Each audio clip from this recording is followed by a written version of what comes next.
Bismillahirrahmanirrahim. Assalamualaikum warahmatullahi wabarakatuh.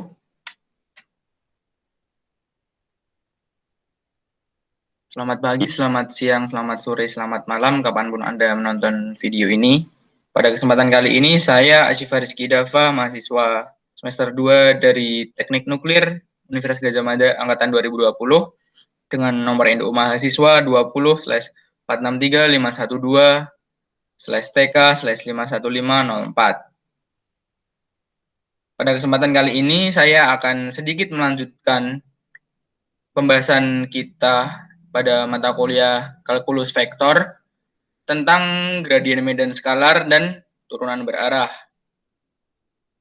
Langsung saja, tanpa berlama-lama, kita mulai pembahasannya.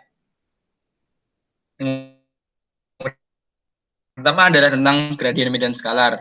Sebelumnya, apa sih gradien medan skalar itu? Gradien medan skalar adalah suatu proses kita menurunkan secara parsial terhadap medan skalar terhadap komponen X, Y, Z yang merupakan bagian dari medan vektor tersebut. Lebih jelasnya akan saya jelaskan pada slide berikutnya dengan rumusnya sekalian.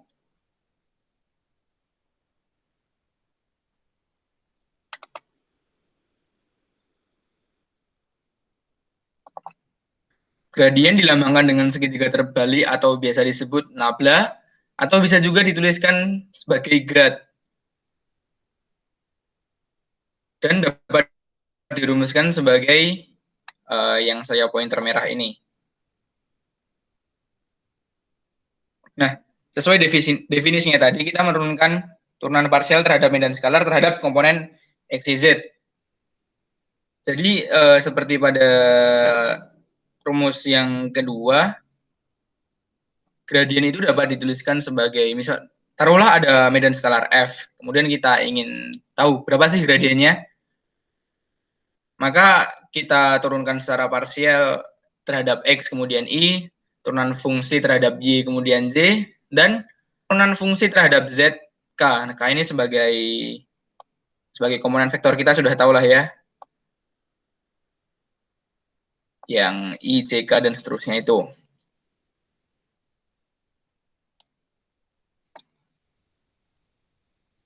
Nah, secara lebih dalam, misalkan kita memiliki sebuah fungsi G dengan 3 berubah, maka gradien fungsi G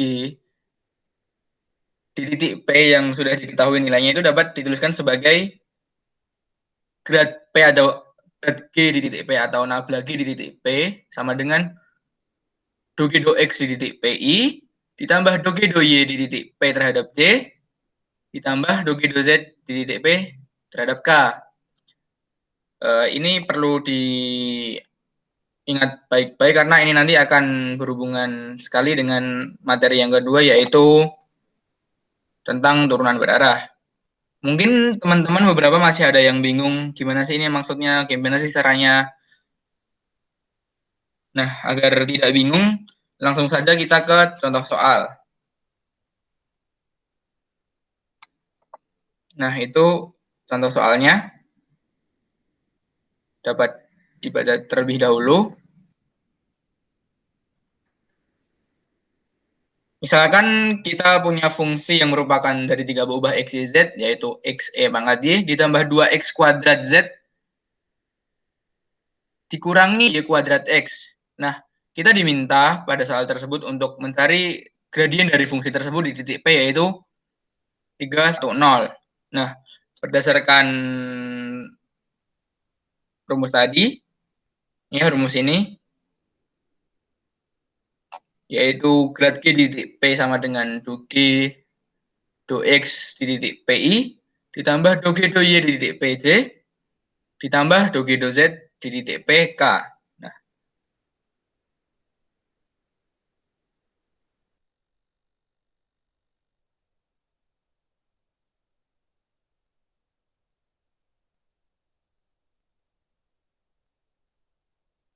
Nah, karena fungsinya berarti gradien F di titik 3.1 titik 3,1,0 yaitu do F do X di titik 310 I Tambah 2F2Y di 310J, dan karena ini tandanya dikurangin, maka di sini juga dikurangin. Yaitu dikurangin 2F2Z di titik 310Z. Mari kita pecah satu persatu. Yang pertama, 2F 2X. 2F 2X itu menjadi E pangkat Y ditambah 4XZ minus Y kuadrat. Kenapa bisa gitu? Karena fungsi tersebut diturunkan terhadap X. Jadi, segala sesuatu, maksudnya diturunkan secara parsial terhadap X, maka semua komponen yang bukan X dianggap sebagai konstanta. Contohnya pada kasus ini kan X E pangkat Y. X-nya adalah suatu variabel dan E pangkat Y-nya adalah konstanta. Karena diturunkan terhadap X, maka turunan dari X adalah 1, kemudian ini adalah suatu konstanta, jadi tetap E pangkat Y. Kemudian ditambah 2X kuadrat Z dari fungsi awalnya diturunkan menjadi 4XZ. Karena seperti tadi, X-nya adalah variabel, 2Z-nya merupakan suatu konstanta, jadi turunan dari X. 2Z dikalikan X kuadrat adalah 4XZ seperti ini. Kemudian dikurangin Y kuadrat X, sama seperti yang suku awal tadi, yang X E pangkat Y, X-nya di sini pangkatnya 1, jadi akan jadi 1, dan hanya tersisa komponen Y kuadratnya saja, jadi minus Y kuadrat. Nah, kan mencari gradien itu tentu harus di titiknya, maka kita cari nilai eksaknya di titik 310 tersebut.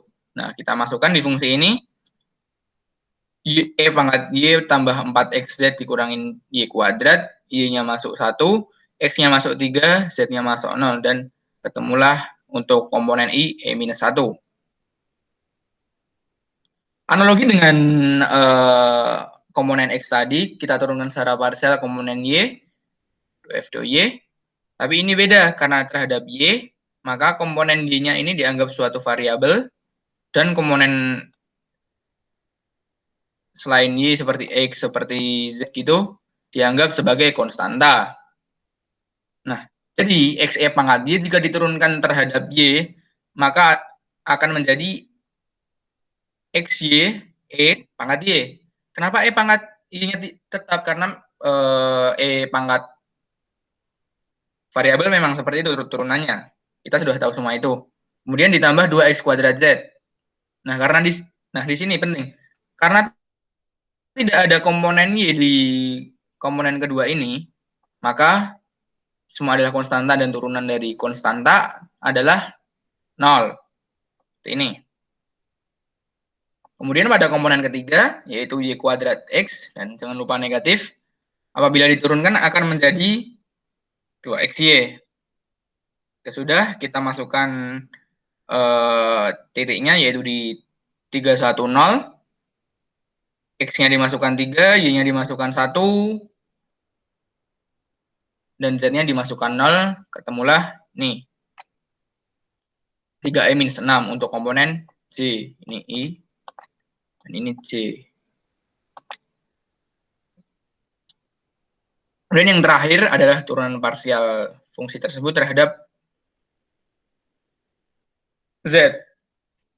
Fungsi tersebut X E pangkat Y ditambah 2X kuadrat Z dikurangin Y kuadrat X. Nah, karena di fungsi tersebut komponen yang ada komponen Z-nya adalah di suku kedua atau 2X kuadrat Z. Jadi ini saja yang perlu diturunkan pada dasarnya. Suku yang lainnya, karena tidak ada suku Z, tidak ada variabel Z-nya, maka dianggap 0.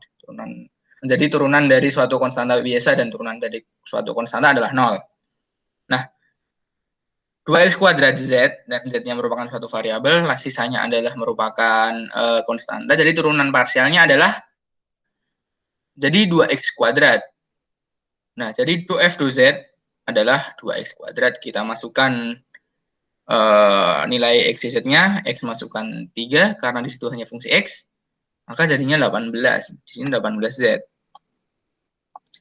Nah, jika sudah, ketiga komponen ini, E-1I, 3E minus 6D dan 18Z dirangkai, yaitu E minus 1I ditambah 3E minus 6D dan ditambah 18Z. Seperti itu untuk gradien medan skalar. Kita lanjutkan ke materi berikutnya, yaitu tentang turunan berarah.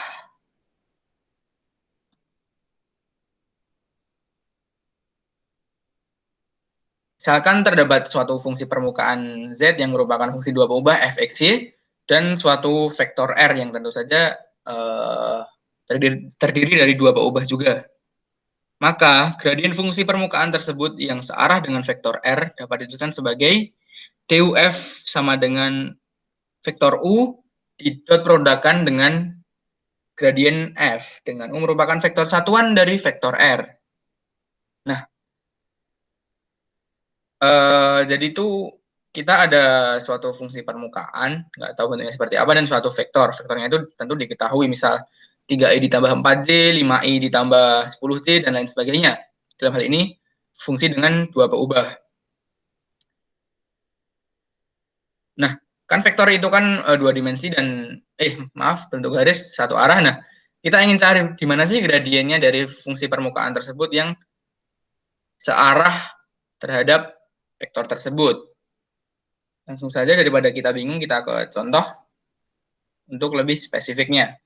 Ini contoh agak berbeda. Kita tahu bahwa U didot produkkan dengan F akan menjadi seperti ini. Sebentar. Akan sama dengan harga mutlak U dikali harga mutlak grad F cos theta. Nah, cos ini nanti adalah sudut di antara medan suatu fungsi permukaan tersebut dan vektor R sebelum diturunkan. Mari kita ke contoh soal. Diketahui fungsi dua pengubah f(x, y) yaitu x minus y ditambah x minus y dibagi x tambah y. Itu fungsinya. Nah, kita disuruh mencari U. Apa sih U tadi? U merupakan vektor satuan dari vektor. Nah, berarti kita cari vektor satuannya. Nah, karena vektor satuan tentu panjangnya adalah 1.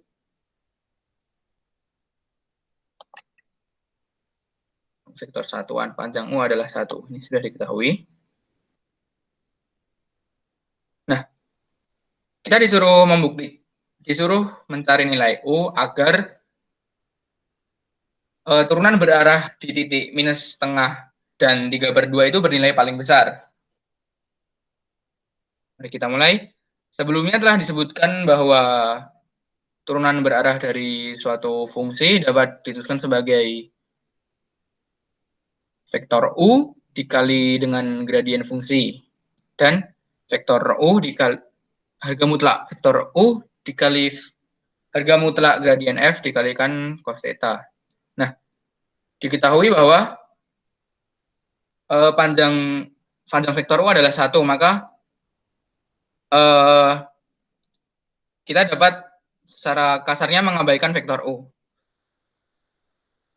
Kemudian, karena itu ada fungsi sudut, maka kita harus mencari nilai cos yang menghasilkan nilai terbesar. Nah, nilai cos terbesar itu adalah 1. Jadi, sudutnya adalah 0 derajat. Ini sudah dituliskan. Nah, kemudian dari suatu sifat turunan berarah, agar nilainya memiliki nilai paling besar, vektor satuan U itu harus sama dengan gradien dari fungsi tersebut. Maka kita langsung saja gradienkan seperti awal tadi, yaitu 2f dot x di titik minus setengah, 3/2 i ditambah 2f dot y di titik minus setengah, 3/2 z. Nah, kita turunkan fungsi tersebut, ini U. ini V. Nah, do F akan diturunkan menjadi itu. X plus Y dikurangi X minus Y dibagi X kuadrat. Atau kita sederhanakan, jadi seperti ini. Lalu, kita masukkan angkanya yaitu nilai X dan Y tadi. Minus setengah masukkan ke dalam X di bawah. Kemudian 3/2 masukkan ke Y di atas. 2 kali 3/2, 3. Minus setengah ditambah 3/2, 1 kuadrat, jadi hasilnya adalah 3.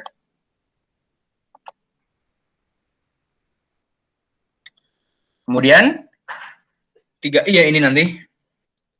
3i. Kemudian step yang kedua adalah kita turunkan parsial fungsi tersebut terhadap Y.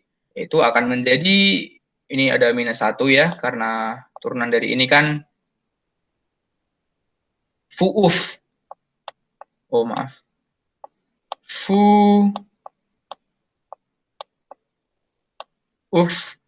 per V kuadrat. Kita sudah tahu itu, bahwa turunan dari UV sepertinya adalah seperti ini. F aksen. Nah, do F do Y akan jadi minus 1, satunya kita tidak tuliskan. X tambah Y dikurangi X minus Y itu ada satunya juga, karena merupakan turunan, dibagi sama seperti atasnya, X kuadrat plus Y kuadrat, seperti ini.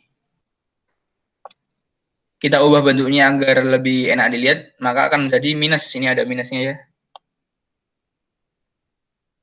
Minus 2X per X plus Y kuadrat. X plus Y dikuadratkan.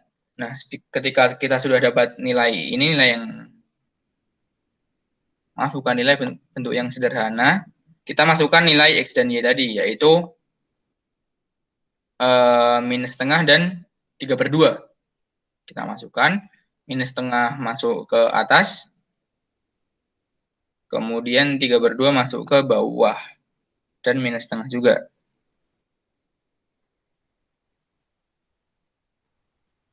Dan diperoleh hasil negatif 1. Ini negatif 1C.